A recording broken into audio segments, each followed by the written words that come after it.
Hey, what's up guys? Welcome back to the channel, and if you're new here, hello. My name is Sharp, and today's video sponsor is none other than... So today I'm gonna be going through and showing you some super secret ways for you to mix and master your tracks. That is 100% not a secret at all. But I do use these methods in like 99% of my tracks, and before we start, I just wanna do like a little disclaimer is that this is what I do. I'm 100% self-taught. I mean, I don't really know music theory like that, so, but I mean, I've been hit up so many times to do this kind of video, so I figured, why not? So yeah, oh yeah, before we get into the video, peep this, peep it. Brand new arcade system, dude. It is sick. So if any of you guys want to come slide through and play, let me know. And if we get this video to 1,000 likes, I'll be sending 5 commentaries my brand new Scorpion loop kit on treesoundrecord.com. So yeah, let's get into the video.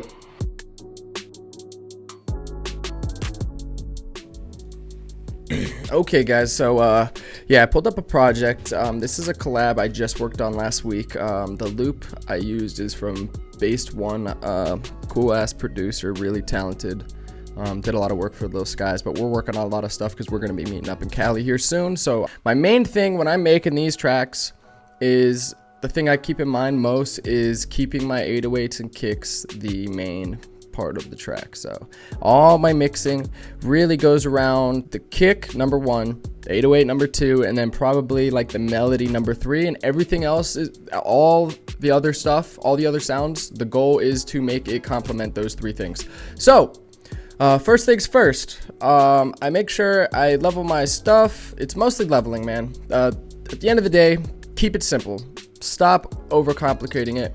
Everybody starts throwing random stuffs, compressors, everything you could think of under the sun. The whole channel rack is filled. As you can see, my kick has a little bit of EQ on it, just cut out some of the high. It depends on what I'm going for. And the 808 has zip on it, 0. So, and this is how that sounds. Let me give you a little preview first.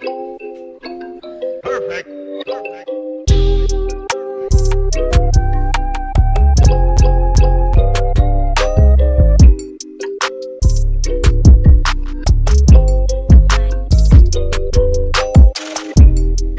So if I really want my kicks to thump, I lower all the levels of the other sounds, and I maybe let it clip just a little bit in the mixer. But on the master, I have something called T-Rex clipper.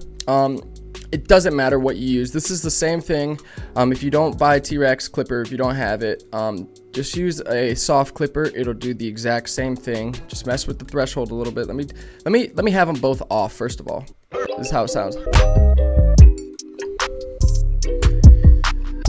So you see, it just doesn't sound really as full. With the clipper, punches a little bit more. With the soft clipper, same thing.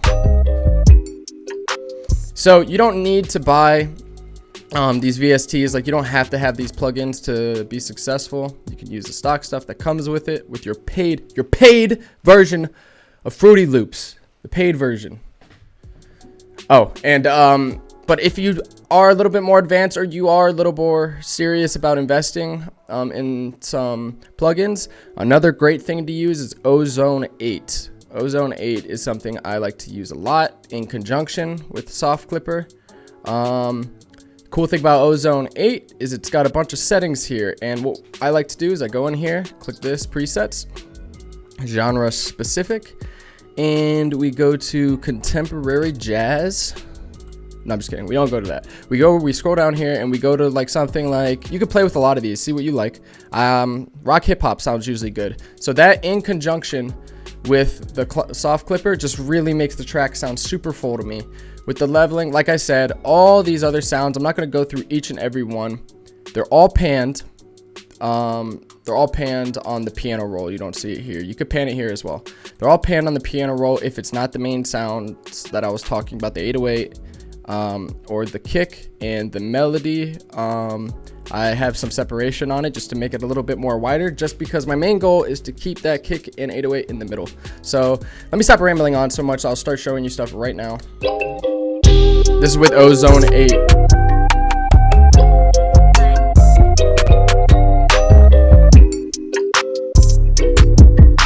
So everything just sounds really full to me, and I just go by ear. Sounds good, it sounds good. Another thing you guys could do is come over here to your kick. Well, it's side chaining. Let me get that out of the way. There's 100 tutorials on it. I'll leave no stone left unturned. So I'm gonna come over here. There's 2 ways to do it, and I'll show you both ways. So you're gonna come over to an empty track, and I'll just name it for organization purposes. Side chain. You're gonna come here, get your Fruity Peak controller. You're gonna come back to your kick. Here's your kick. Come over to wherever that was. Side chain it to there. Make sure this knob is on. I remember the other day that it was like here and I couldn't figure out why.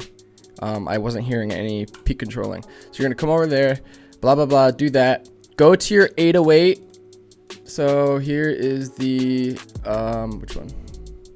Here's the 808. You're gonna right click, go to link to controller, peak control, peak. Don't mess with these. Input, inverted. Remember where your level is once you get an idea, because once you have this, you'll see right now. I'll just give you an example. So when the kick comes in, it's going to tell the 808 to drop in level because you put it on inverted. It's going to drop in level, and you're going to see what's going to happen. It's going to go all the way up to high level, and I'll show you how to mix it. See right there, it just went way loud. So you're going to come over here, have your peak controller ready, and listen. So your 808's going. This is your bass. This controls the actual bass volume of the sound you want to mix, so or you want to control. So I don't want it to drop out that hard. I want to play with the volume. That way it doesn't go all the way down and smack the bottom and come back up. Play with the volume so it's a little more subtle.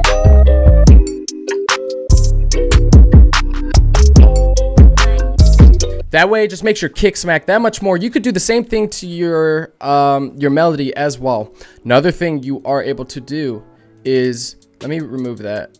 So come here. I just want to unlink it.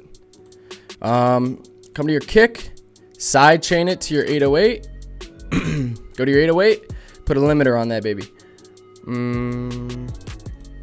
Once you're in the limiter, because you linked the kick to the 808 right here, you see that?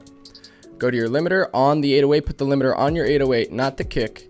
Go comp, sidechain 1. Now they're connected. And then play, I personally play with the threshold and the ratio, and it'll do the same thing.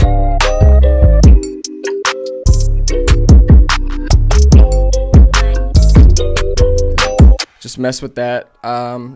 I usually do it by ear again. I like the peak controller way. That's a method I just started recently using because it looks way cooler to me when I look at the mixer and stuff's bouncing in and out. But it's just personal preference again. Really, other than that, there is no secret to get your stuff to smack. Give your sounds room. Watch this. Just watch. So I have panning. This is the pan. I have everything panned. Almost all my sounds have panning in some way, shape, or form to give it more dimension, give more room. The kicks don't need it. All the other like random sounds and perks are all accents for everything. So I just want to give a lot of room in the kick so it punches really hard in the center of the track. So I make the 808 and the kick want to be in the center, widen the melody, and really that's it, man. There's not much to it. Keep it simple. Everybody overcomplicate stuff. Don't overcomplicate things, guys. It's super simple. Your engineer, the engineer is going to be the guy with the vocals anyway that is going to make it so that the artist is the main part of the song. And at the end of the day, the goal is to make the artist stand out and not the beat stand out. You want the beat to complement it. And it's like trickle down economics. Everything comes from the top down. At the end of the day, you start with the little stuff, all the little sounds, all the perks and stuff. Give room for the kick. The kick in the 808, center of the track. The melody, I still want to be present because obviously that's a huge driving force for the track. I widen that. Still, again, give room in the center of the track. I usually cut out the low end. You don't have to for every single instance, but I usually like to cut out the low end of my melody. That way, again, there's nothing bleeding into the low end. So the big thing is kick and 808. Dominate the track for me. This is my way I'm mixing. Small sounds, give room for the main sounds in the priority in the track. kick, 808, melody, and all that together. When you send it out to an artist, it stems, and the engineer's working, or you're in the studio working, the engineer's job is to make the artist the main point of the track. So it all comes together at the end for a really crisp sound. And yeah, don't overcomplicate things. They're going to do what they want with the track anyway. So you can use any of these ways for the master and the ways I showed you for sidechaining. It's like I said, it's not a secret, guys. I've been asked 100 times to do this video, so I just wanted to do it for you guys, get it out the way. That way you know it's not like some like secret voodoo magic I use. I just try to get my stuff to sound as clean as possible. That's all. I just want my sounds to smack. That's it. So thank you guys so much. If you enjoyed the video, please like, comment, subscribe. And like I said, if we get this thing to 1,000 likes, I will be choosing a bunch of commenters. So you guys got to comment. I'll be choosing commenters to send out my brand new loop kit, Scorpion, on treesoundrecords.com. And yeah, peace out, guys. Thank you.